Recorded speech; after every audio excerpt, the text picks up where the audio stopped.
ఇదిగో నా కొడుకు చెప్పినట్టు చేయండి. బయటి వాళ్ళు పెట్టుబడి లీజ్ అని మోసం చేస్తారు.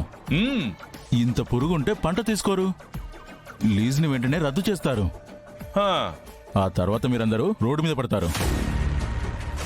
అప్పుడు ఉన్నది పాయే ఉంచుకున్నది పాయే అన్నట్టు ఫ్యాక్టరీ వాళ్ళు పోతారు, ఇటు విహారీ వాళ్ళు పోతారు.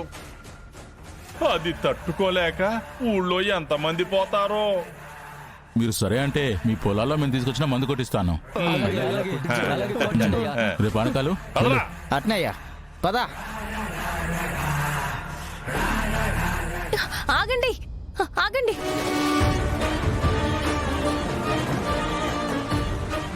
ఏం చేస్తున్నారు మీరు? పంటకి పురుగు పట్టింది, పురుగుల మందు కొడుతున్నారు. పురుగుల మందు వాడితే మీ పంట సేంద్రియ వ్యవసాయం అవ్వదు. పురుగుల మందు కొట్టకపోతే పంటే బతకదమ్మా. రేయ్ పానకలో నువ్వు పురుగుల మందు కొట్టరా. అలాగేనయ్యా. ఆగండి, దయచేసి మీరెవరు కంగారు పడద్దు. కంగారు పడకుండా మీలా కూల్గా ఉంటే పోయేది వీళ్ళ పంటే. అవునయ్యా, మేము ఈ సేంద్రియ వ్యవసాయం చేయలేము. అయ్యా, ఇదివరకు ఎంతో కొంత అయినా పంట మిగిలేది. ఇప్పుడు చూస్తుంటే ఈ పురుగు వలన ఏమీ మిగిలేటట్టు కనిపించట్లేదు. చెప్పేవాళ్ళు చాలా చెప్తారు, మీరు పురుగుల మందు కొట్టండి. ఒక్క నిమిషం ఉండండి.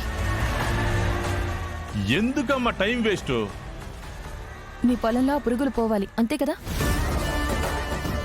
నువ్వు వెళ్ళి ఒక్కొక్క పురుగుకి నువ్వు పోవమ్మని చెవిలో చెప్తావా ఏంటి? రాయ్ విహారీ బాబు నువ్వు ఆగు. అమ్మా లక్ష్మి, అసలు నువ్వేం చేయాలనుకుంటున్నావు?